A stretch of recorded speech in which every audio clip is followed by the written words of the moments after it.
Bonjour à tous. Aujourd'hui, j'entends de plus en plus dans les médias qu'une récession en 2019 n'est plus si impossible que ça. Alors même si on en parle chez BFM, c'est que vraiment on doit pas en être loin. Mais quels sont les arguments dans le fond ? Depuis le temps que tu nous expliques que les taux d'intérêt sont trop bas et que la dette est explosive, tu vas quand même pas nous dire que c'est trop tôt pour être vrai, non ?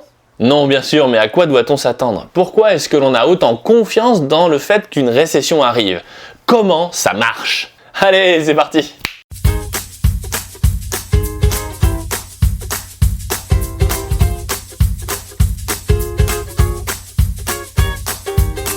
En premier lieu, il va falloir se mettre d'accord sur quelque chose sur lequel beaucoup de gens ne sont pas d'accord, mais on va le faire quand même parce que c'est une base. La croissance est créée par les entrepreneurs. Eh ben voilà, tu snobs les travailleurs, parce que s'il n'y a personne pour bosser, il n'y a pas de croissance possible.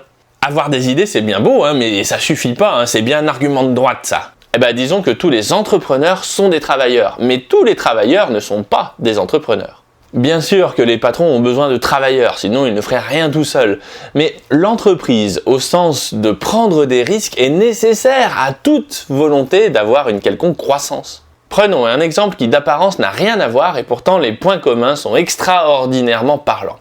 Une pièce de théâtre. Pour faire une pièce de théâtre, il vous faut des gens qui construisent le théâtre, donc des gens du bâtiment, il vous faut des acteurs, il vous faut des projectionnistes, il vous faut tout un tas de monde qui gravite autour de cette pièce pour que le show ait lieu. Et bien sûr, il vous faut un artiste qui écrit la pièce. On peut penser que l'on peut se passer individuellement de chacun de ces gens-là. Par exemple, si on n'a pas de charpentier sous le coude, on fera un théâtre à ciel ouvert. Et puis si on n'a pas d'acteur, cette pièce, on la fera sous la forme d'un livre. Et puis si on n'a pas de projectionniste, on pourrait toujours faire la pièce, tout simplement, de plein jour, et ne jamais la faire le soir.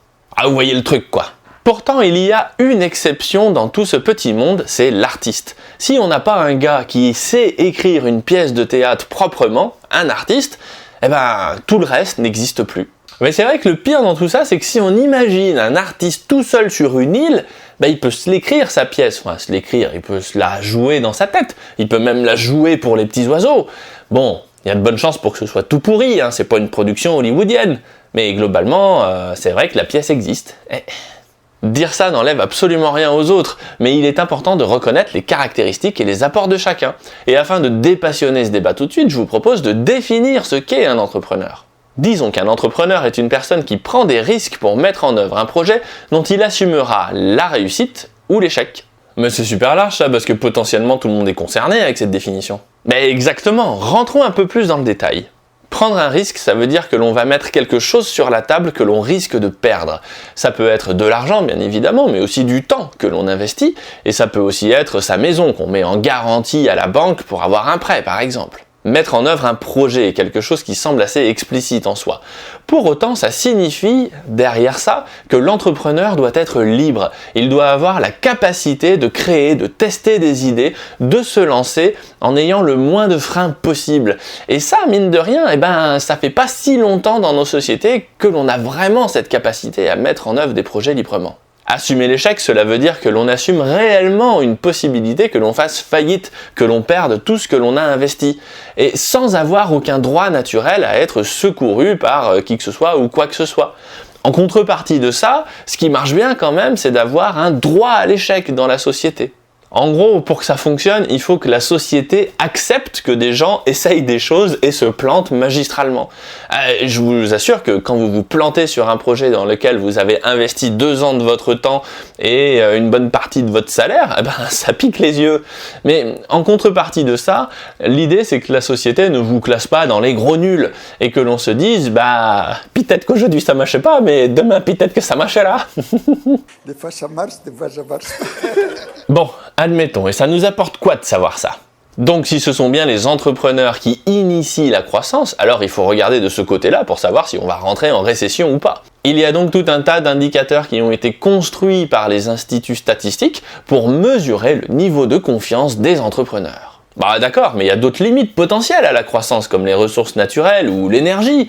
Je veux dire, il n'y a pas que le moral du patron qui compte pour créer des choses. Ah mais ça c'est pas grave, parce que si jamais les entrepreneurs manquent de quelque chose, s'ils manquent de salariés, s'ils manquent d'énergie, s'ils manquent de ce que vous voulez, mécaniquement ça va les gêner dans leur projet, dans leur entreprise, et du coup ils vont avoir un moral tout pourri, et ça marche quand même au niveau de mes indicateurs de confiance. Et c'est intéressant à ce sujet d'observer que l'indice qu'on appelle PMI, qui mesure la production industrielle, est étroitement corrélé avec l'indice de mesure de confiance des entrepreneurs développé par l'INSEE. Donc on retombe bien sur nos pattes quand même quand on regarde les choses au niveau statistique. Pas faux. Mais en même temps, nous, on sait ce que ça vaut, hein, les indicateurs de confiance, comment ils sont construits, comment ils sont diffusés, comment ils sont... Évidemment, il faut toujours rester méfiant, parce que Churchill disait « Je ne crois aux statistiques que lorsque je les ai moi-même truquées ».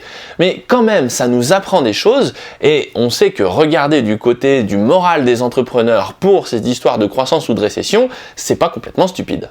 Mais c'est pas tout, j'aimerais revenir sur quelque chose que Charles Gave explique à tous ceux qui veulent bien l'entendre et l'écouter sur ce sujet, et d'ailleurs il en a fait un article il y a pas très longtemps, donc je rebondis sur cet article pour vous montrer que les marges des entreprises déterminent en premier ordre l'ordre de grandeur du chômage.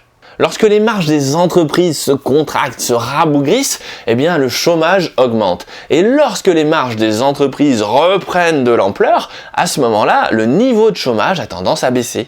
Alors maintenant, tu vas défendre les profits des patrons sur le dos des travailleurs. Dis donc, c'est chargé aujourd'hui, hein, t'as mis le... Hein? Oui, non, alors c'est pas si simple que ça, il est important de faire une distinction. Ce raisonnement sur le chômage qui augmente et diminue par rapport à la marge des entreprises est surtout valable, essentiellement valable pour les PME, les petites et les moyennes entreprises. Quand on passe aux grandes entreprises qui emploient des milliers, des dizaines de milliers de personnes, le raisonnement s'inverse. Les grandes entreprises sont des destructrices d'emplois par nature.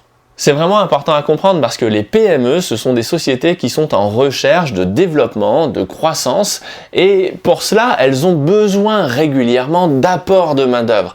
Et au final, une PME est beaucoup moins efficiente, c'est-à-dire que les moyens qu'elle met en œuvre pour atteindre ses résultats sont plus nombreux qu'une grosse entreprise qui va rationaliser et qui va travailler sur ses coûts. Donc lorsqu'une PME se développe, elle embauche, alors qu'une grosse entreprise, par nature, elle ne se développe plus au même rythme qu'une PME, et du coup, elle va travailler à la meilleure façon d'être le plus efficace possible avec le moins de moyens. Et ça, ça supprime des emplois. J'ai souvent entendu ça, mais comment on fait pour gagner de l'argent quand on vire des travailleurs? Qui c'est qui bosse à la fin? Il y a des exemples tout bêtes, comme par exemple le rachat d'entreprise. Vous êtes un grand groupe, vous voulez acquérir une technologie, un savoir-faire, vous voulez être présent tout de suite sur un marché. Vous achetez une entreprise qui sait faire ça, et puis vous vous retrouvez avec 2 services ressources humaines, 2 services paye, grosso modo 2 fois trop de chefs, et là, vous licenciez du monde. L'autre exemple, c'est la robotisation. Vous êtes toujours dans une grosse entreprise dont les marchés sont bien cernés et globalement n'augmentent plus si vite que ça. Si vous ne pouvez pas développer votre chiffre d'affaires, vous vous dites que vous allez diminuer vos coûts. Et pour travailler sur les coûts, une façon de faire, c'est d'investir dans des chaînes, par exemple, de production qui sont plus robotisées. Et à ce moment-là, c'est pareil. Hop, vous mettez des salariés dehors. Donc en gros, le problème c'est que les PME ne financent pas trop sur les moyens parce qu'elles n'ont juste pas le temps. Il faut se développer, il faut faire. À la différence des grandes entreprises qui n'ont plus de marge de développement extraordinaire, donc elles travaillent sur leurs coûts et elles compriment pour être le plus efficientes possible. Et attention, quand je dis ça, je dis pas que les grosses entreprises c'est pas bien. Du point de vue du chômage, c'est pas terrible, mais si on a un tissu de PME qui fait le job à côté, il n'y a pas de raison qu'il y ait de problème. Et les grosses entreprises, comme ce sont elles qui ont les coûts de production les plus faibles, c'est elles qui nous permettent d'acheter tout un tas de machins à pas cher. Bref, une fois qu'on a dit tout ça, il faut retenir que le lien statistique entre la marge des entreprises et le niveau de chômage est fort. Il n'est pas parfait, mais il est fort. Du coup, tout ça pour dire qu'avec la récession qui s'annonce, les marges vont diminuer des entreprises et du coup le chômage va augmenter. On n'est pas sorti. Encore autre chose pendant qu'on y est? Ah oui, c'est pas tout. Il va aussi y avoir un impact sur la dette et sur les déficits quasiment immédiats. Parce que si vous mettez des gens au chômage, déjà il va falloir indemniser le chômage. Et puis parmi tous ces chômeurs, tous ne vont pas retrouver du travail. Donc ça va se traduire par une baisse de revenus, ça va se traduire par de l'exclusion. Donc ça se traduit par une hausse des allocations logement, des allocations famille, des allocations diverses et variées, l'URSA, etc., etc., etc. Donc au final, c'est le déficit du pays qui va en prendre un coup sur le nez, et quand le déficit augmente, la dette augmente mécaniquement. Enfin, le coup de grâce, mais il faut quand même qu'on en parle, attention, il y a des oreilles qui vont siffler. Oh non, on va encore fâcher du monde avec ça. Oui, malheureusement, il va falloir qu'on parle du poids de l'État dans l'économie et du nombre de fonctionnaires. On va se faire démonter. Tu sais qu'ils sont plus de 5 millions en France? Tu veux pas te reposer un peu, puis on fait ça une autre fois, là, tranquillement? D'accord, mais si on admet que la croissance est initiée par les entrepreneurs, et que le niveau de chômage est en premier lieu déterminé par les marges des entreprises, mécaniquement, le poids de l'État devient un frein à l'économie. Et voilà, la boulette. Tu viens d'expliquer à 5,5 millions de personnes en France que ce sont des freins, des boulets. Ah, pas du tout, pas si vite, hein. Faut pas me faire dire ce que je n'ai pas dit. Je ne dis pas que les fonctionnaires sont inutiles, je dis qu'ils ne créent pas immédiatement de la richesse et que par conséquent, il faut les financer.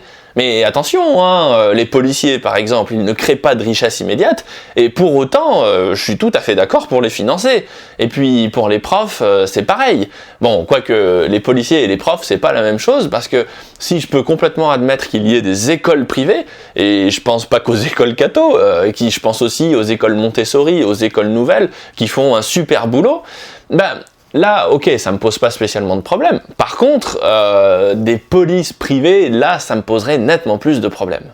Donc voilà, il y a des services que l'État rend qui sont nécessaires, et tous ces services ne peuvent pas être privatisés.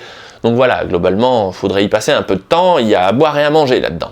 Mais c'est pas le sujet, encore une fois. Ce que je veux dire ici, c'est qu'il y a mécaniquement un équilibre à trouver entre le poids de l'État et le secteur privé, pour que les deux puissent fonctionner de façon propre. Bon, sachant qu'une personne sur 4 qui travaille en France est un fonctionnaire et que le poids de l'État tourne autour, grosso modo, de 55% du PIB, inutile de vous dire de quel côté on penche en France.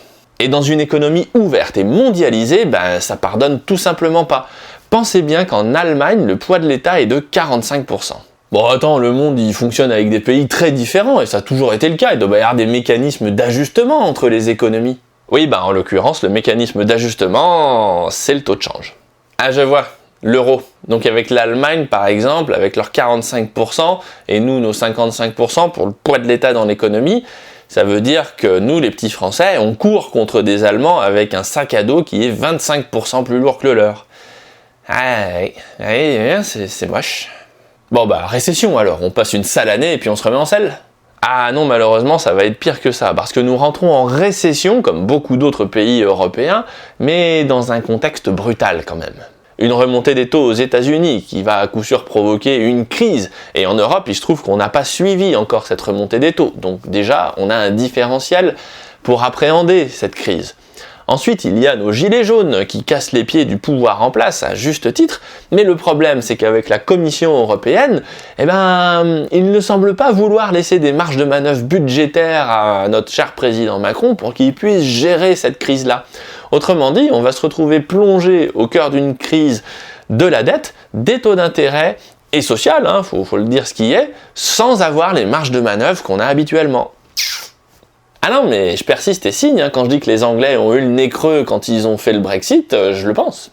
Donc c'est pas pour rien que dans ma lettre d'investissement que je co-rédige avec Guillaume Rouvier et avec la participation de Charles Gave, j'ai plus rien en euros dans mon portefeuille. Ce que je veux dire par là, c'est qu'il y a des stratégies d'investissement qui vous permettent de gagner de l'argent dans les périodes baissières. Ou du moins, comme je viens de vous l'expliquer, de ne pas en perdre pour en gagner une fois qu'on est descendu assez bas. Et ça prend en compte les devises, les obligations, et les actions aussi, enfin voilà, tout un tas de choses. Si vous voulez faire le point sur ces stratégies d'investissement, j'ai écrit un guide gratuit qui est téléchargeable ici. Et à cette occasion, je vous parlerai aussi de ma lettre d'investissement que je vends. Sur ce, prenez soin de vous et à très bientôt pour de nouvelles vidéos. Ciao! Si vous aimez mes vidéos, abonnez-vous et cliquez sur la cloche pour être notifié lorsque je publie de nouveaux épisodes. Et pour recevoir le guide des meilleures stratégies d'investissement de ceux qui y ont déjà réussi, inscrivez-vous ici.